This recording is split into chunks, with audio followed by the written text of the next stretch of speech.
नमस्कार, Punjab now TV देख रहे सभी दर्शकों का स्वागत है।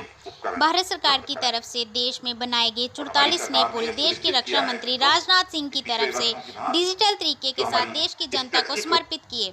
इन 44 पुलों में से सबसे लंबा पुल जिला गुरदासपुर के सरहदी कस्बा डेरा बाबा नानक में रावी दरिया के ऊपर गांव कासोबाल के नज़दीक 2485 लाख की लागत से तैयार किया गया है और 484 मीटर लंबे इस पुल को आज जनता के सुपुर्द किया गया। इस मौके पर प्रशासनिक और बीएसएफ के अधिकारी मौजूद रहे। वहीं इस मौके पर गुरदासपुर के एडीसी तेजेंद्र पाल सिंह संधू और बीएसएफ के अधिकारी अमिताभ मिश्रा ने बताया कि रावी दरिया पर तैयार किए गए इस स्थायी पुल से यहाँ इस इलाके के किसानों को फायदा पहुँचेगा। वहीं इस कस्बे के नज़दीक हिंद पाक सरहद पर ड्यूटी देने वाले बीएसएफ के जवानों को भी आने जाने में सहूलत मिलेगी। वहीं उनका कहना था कि यह कस्बा भी ऐतिहासिक है क्योंकि 1965 और 1971 की जंग यह रास्ता बहुत अहम रहा है और अब यह पुल जो सभी 44 पुलों में से सबसे लंबा पुल है जिसकी लंबाई 484 मीटर है। इस पुल की वजह से रावी दरिया पार जिन किसानों की कृषि जमीन पड़ती है उनको फ़ायदा तो मिलेगा ही, साथ में देश की सेना बीएसएफ के जवानों को भी आने जाने में सहूलत मिलेगी। पंजाब नाउ टीवी से बंटी संगोत्रा की विशेष रिपोर्ट।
राफेल जैसा आवश्यक युद्ध विमान और अन्य जरूरतें सेना को मिल रहे हैं। सुरक्षा के विषय पर मैं देश को बताना चाहूँ। सिक्किम राज्य में सीमावर्ती क्षेत्रों में पहाड़ी इलाके होने की वजह से भूस्खलन होता रहता है। आदरणीय DoNER minister doctor Jitendra Singh ji, Arunachal Pradesh के माननीय मुख्यमंत्री श्री पेमा खांडू जी, माननीय मुख्यमंत्री श्री अरविंदर सिंह जी, उत्तराखंड के मुख्यमंत्री श्री त्रिवेंद्र सिंह रावत जी, जम्मू कश्मीर के माननीय ਸਾਡੇ ਬਹੁਤ ਹੀ ਸਤਿਕਾਰਯੋਗ ਭਾਰਤ ਸਰਕਾਰ ਦੇ ਰੱਖਿਆ ਮੰਤਰੀ ਸ਼੍ਰੀ ਰਾਜਨਾਥ ਸਿੰਘ ਜੀ ਨੇ ਜੋ ਬਾਰਡਰ ਰੋਡ ਆਰਗੇਨਾਈਜੇਸ਼ਨਸ ਵੱਲੋਂ ਵੱਖ-ਵੱਖ ਸਟੇਟਸ ਦੇ ਵਿੱਚ 44 ਜਿਹੜੇ ਬ੍ਰਿਜ ਬਣਾਏ ਨੇ ਉਹਨਾਂ ਦਾ ਅੱਜ ਉਹਨਾਂ ਨੇ ਵਰਚੁਅਲ ਉਦਘਾਟਨ ਕੀਤਾ। ਉਸ ਸੰਬੰਧ ਵਿੱਚ ਜਿਹੜਾ ਅੰਮ੍ਰਿਤਸਰ ਦੇ ਵਿੱਚ ਗੁਰਦਾਸਪੁਰ ਕਸੋਵਾਲ ਬ੍ਰਿਜ ਆ, ਅਸੀਂ ਉੱਥੇ ਇਸ ਵੇਲੇ ਮੌਜੂਦ ਹਾਂ। ਇਹ ਜਿਹੜੇ ਬ੍ਰਿਜ ਜਿੱਥੇ ਆਰਮੀ ਵਾਸਤੇ ਵੀ ਬਹੁਤ ਮਹੱਤਵਪੂਰਨ ਨੇ, ਉੱਥੇ ਨਾਲ ਦੇ ਨਾਲ ਜਿਹੜੇ ਸਾਡੇ ਸਿਵਲੀਅਨ ਨੇ ਉਹਨਾਂ ਦੇ ਵੀ ਆਉਣ ਜਾਣ ਵਾਸਤੇ ਜਿਹੜੀ ਬਹੁਤ ਸਹੂਲਤ ਹੋਏਗੀ ਕਿਉਂਕਿ ਲੰਮੇ ਸਮੇਂ 'ਤੇ ਉਹਨਾਂ ਨੂੰ ਬਹੁਤ ਜ਼ਿਆਦਾ ਮੁਸ਼ਕਿਲ ਆਉਂਦੀ ਸੀ। ਜੇ ਅਸੀਂ ਇਸ ਬ੍ਰਿਜ ਦੀ ਗੱਲ ਕਰੀਏ ਤਾਂ ਇੱਥੇ ਚਾਹੇ ਪਾਪੂਲੇਸ਼ਨ ਇਸ ਦਰਿਆ ਤੋਂ ਪਾਰ 150 ਦੇ ਕਰੀਬ ਹੀ ਹੈ, ਪਰ ਉੱਥੇ ਕਾਫੀ ਜ਼ਮੀਨ ਜਿਹੜੀ ਉਹ ਖੇਤੀਬਾੜੀ ਵਾਲੀ ਆ, ਜਿੱਥੇ ਜਾਣ ਵਾਸਤੇ ਕਿਸਾਨਾਂ ਨੂੰ ਬਹੁਤ ਜਿਹੜੀ ਉਹ ਮੁਸ਼ਕਿਲ ਦਾ ਸਾਹਮਣਾ ਕਰਨਾ ਪੈਂਦਾ ਸੀ। ਸਪੈਸ਼ਲੀ ਜਦੋਂ ਕੋਈ ਸਾਡਾ ਰੇਨੀ ਸੀਜ਼ਨ ਆਉਂਦਾ ਉਦੋਂ ਤੇ ਬਹੁਤ ਜ਼ਿਆਦਾ ਮੁਸ਼ਕਿਲ ਹੁੰਦੀ ਸੀ। ਇਸ ਬ੍ਰਿਜ ਦੇ ਨਾਲ ਉਹਨਾਂ ਨੂੰ ਜਿਹੜਾ ਬਹੁਤ ਜ਼ਿਆਦਾ ਫਾਇਦਾ ਹੋਊਗਾ ਉਹ ਆਪਣੀਆਂ ਫਸਲਾਂ ਆਪਣੀਆਂ ਜ਼ਮੀਨਾਂ ਦੀ ਦੇਖਭਾਲ ਕਰ ਸਕਦੇ ਨੇ ਤੇ ਉਹਨਾਂ ਨੂੰ ਜਿਹੜੀ ਆਮਦਨੀ 'ਚ ਵੀ ਜਿਹੜਾ ਚੋਖਾ ਵਾਧਾ ਹੋਣਾ ਵਾ। ਆ ਜੀ ਮੰਗ ਤੇ ਬੜੇ ਚਿਰ ਦੀ ਹੁਣ ਪੂਰੀ ਹੋਈ ਆਣ ਕੇ। ਹਾਂਜੀ ਕੀ ਫਾਇਦਾ ਹੋਏਗਾ? ਫਾਇਦਾ ਜੀ ਸਾਨੂੰ ਬਹੁਤ ਜ਼ਿਆਦਾ ਫਾਇਦਾ। ਪਹਿਲਾਂ ਹੀ ਸਿੱਧੇ ਲੰਘ ਜੇ ਪੁਲ ਦੂਜੇ ਫੱਟਿਆਂ ਵਾਲੇ ਪੁਲ ਨੇ ਕਦੀ ਟੁੱਟ ਜਾਂਦਾ ਸੀ, ਕਦੀ ਜੋ ਬੜਾ ਨੁਕਸਾਨ ਹੁੰਦਾ ਸੀ ਸਾਡਾ, ਫਸਲ ਨਹੀਂ ਸਾਡੀ ਲੰਘਦੀ। ਹੁਣ ਆ ਵੀ ਜਦੋਂ ਮਰਜ਼ੀ ਆਈਏ ਜਾਈਏ, ਉੱਦਾਂ ਅਸੀਂ ਇੱਕ ਵਾਰੀ ਚੱਲ ਜਾਂਦੇ ਹਾਂ ਤੇ 15-15 20 ਦਿਨ ਉੱਧਰ ਹੀ ਰਹਿੰਦੇ ਹਾਂ, ਉੱਧਰ ਹੀ ਖਾਂਦੇ ਖੁੰਨੇ, ਉੱਧਰ ਰੋਟੀ ਪਾਣੀ ਪਕਾ ਕੇ। ਤੇ ਹੁਣ ਅਸੀਂ ਰੋਜ਼ ਆ ਜਾਂਦੇ, ਰੋਜ਼ ਚੱਲ ਜਾਂਦੇ ਹਾਂ, ਸਾਨੂੰ ਬਹੁਤ ਵਧੀਆ। ਦੇ ਵਿੱਚ ਜਦੋਂ ਪਾਣੀ ਭਰ ਜਾਂਦਾ ਸੀ ਉਦੋਂ ਕੀ ਮੁਸ਼ਕਲਾਂ ਆਉਂਦੀਆਂ, ਕਿਉਂਕਿ ਉਦੋਂ ਬੇੜੀ ਵੀ ਚੱਲਣੀ ਔਖੀ ਹੋ ਜਾਂਦੀ, ਪੁਲ ਵੀ ਚੱਕਿਆ ਜਾਂਦਾ ਸੀ। ਬਹੁਤ ਜ਼ਿਆਦਾ ਖਿਆਈ ਹੁੰਦੀ ਸੀ ਸਾਨੂੰ। ਅਸੀਂ ਉੱਧਰ ਵੀ ਰਹਿੰਦੇ ਨੇ ਬੜੇ ਦਿਨ, ਇੱਧਰ ਵੀ ਸਾਡੇ ਕੋਲ ਜਾਇਆ ਨਹੀਂ ਜਾਂਦਾ ਰਿਹਾ। ਹਾਂਜੀ ਅਸੀਂ ਤਾਂ ਬਸ ਮਹੀਨਾ ਕਿਸੇ ਵੇਲੇ ਉੱਧਰ ਵੀ ਰਹਿੰਦੇ ਰਹੇ ਹਾਂ, ਕਦੇ ਇੱਧਰੋਂ ਵੀ ਨਹੀਂ ਜਾਇਆ ਜਾਣਾ। ਭਾਜੀ ਸਰਕਾਰ ਨੇ ਬਹੁਤ ਵਧੀਆ ਕੀਤਾ ਹੈ, ਬਹੁਤ ਸੋਹਣਾ ਕੀਤਾ ਹੈ ਸਾਡੇ ਕਿਸਾਨਾਂ ਵਾਸਤੇ।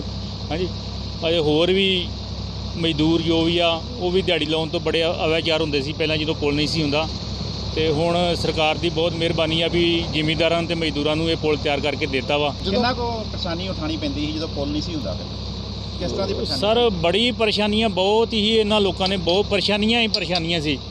ਹਾਂਜੀ ਤੇ ਸਰਕਾਰ ਨੇ ਚਲੋ ਅੱਗੇ ਵੀ ਸਰਕਾਰਾਂ ਵੈਸੇ ਕਹਿੰਦੀਆਂ ਰਹੀਆਂ, ਹੁਣ ਸਰਕਾਰਾਂ ਨੇ ਕਰਕੇ ਦਿਖਾਇਆ ਵਾ, ਬਹੁਤ ਵਧੀਆ ਉਪਰਾਲਾ ਕੀਤਾ ਜੀ। ਤੇ ਇਹ ਆ ਵੀ ਮਤਲਬ ਕਿਸਾਨਾਂ ਦੀ ਤੇ ਮਜ਼ਦੂਰਾਂ ਦੀ ਮਤਲਬ ਇਹ ਕਸ਼ਟ ਘਟਾਇਆ ਗਿਆ ਵਾ। ਹੁਣ ਕਿੰਨੀ ਕੁ ਜ਼ਮੀਨ ਪਾਰ ਪੈਂਦੀ ਹੋਏਗੀ ਅਨੁਮਾਨ ਲਗਾਇਆ ਇਹ ਜਾਵੇ? ਸਰ ਕੋਈ 4000 ਏਕੜ ਤੋਂ ਵੱਧ ਹੀ ਜ਼ਮੀਨ ਹੋਏਗੀ। ਕੀ ਨਾਮ ਹੈ ਜੀ ਆਪਣਾ? ਬਲਜੀਤ ਸਿੰਘ ਸਰ। ਬਲਜੀਤ ਸਿੰਘ ਜੀ, ਇਹ ਜਿਹੜਾ ਅੱਜ ਪੁਲ ਨਵਾਂ ਬਣ ਕੇ ਤਿਆਰ ਹੋਇਆ, ਕਦੋਂ ਦੀ ਇਹ ਲੋਕਾਂ ਦੀ ਮੰਗ ਸੀ ਤੇ ਕਿੰਨਾ ਕੁ ਫਾਇਦਾ ਪਹੁੰਚੂਗਾ ਲੋਕਾਂ ਨੂੰ? ਸਰ ਮੰਗ ਤੇ ਬਹੁਤ ਸਮੇਂ ਦੀ ਪਹਿਲਾਂ ਦੀ ਤੇ ਬੜਾ ਵਧੀਆ ਦਾ ਕੰਮ ਮੰਨ ਲਓ ਫਾਇਦਾ ਇਹਦਾ।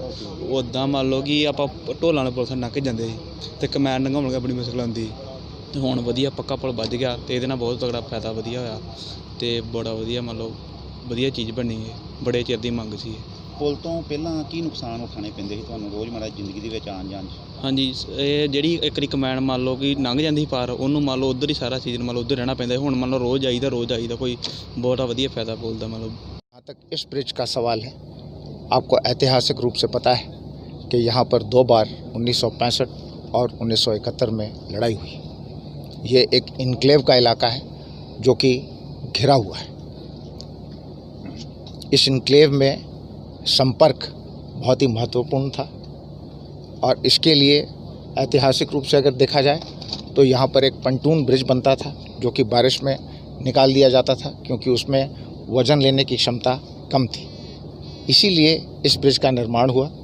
जहाँ तक टेक्निकल स्पेसिफिकेशन में जाएं, आपका सवाल था, सबसे लंबा ब्रिज 484 मीटर, जो आज 44 ब्रिज समर्पित किए गए हैं, उनमें से हमारे किसानों के लिए, किसान भाइयों के लिए बहुत उपलब्धियां हैं इसमें। कई हज़ार एकड़ की ज़मीन 35 स्क्वायर किलोमीटर के इनक्लेव में उस उपजाऊ ज़मीन का फ़ायदा नहीं उठा सकते थे, फ़ायदा उठाएंगे जैसे कमिश्नर साहब ने भी बताया। साथ साथ में हमारे सैनिकों के लिए, हमारी सेना के लिए, उनके लाइन ऑफ कम्युनिकेशन, उनकी साजो सामग्री, उनका सामान के लिए ये बहुत इम्पोर्टेंट है। जहाँ तक टाइम का सवाल आया, डीजी साहब ने बताया, आपने सुना कि इसमें बहुत सारी चुनौतियों का सामना करना पड़ा। ये दरिया अपना रुख बदलती थी, जिसकी वजह से हमारे को इस पे जो प्रोटेक्टिव वर्क्स थे उसके ऊपर निरंतर बनाने रहते थे, लेकिन उन चुनौतियों को हमने पूरा किया। और कोविड महामारी के बावजूद हमारे कार्यकर्मी प्रोजेक्ट चेतक के अंतर्गत ये बनाया गया है, जो कि सीमा सड़क संगठन का एक प्रोजेक्ट 39 टास्क फोर्स ने बनाया है और 141 ड्रेन मेंटेनेंस कंपनी ने बनाया है। तो ये बड़े फ़ख्र की बात है कि कोविड की महामारी को भी नकारते हुए हमने इसे जुलाई में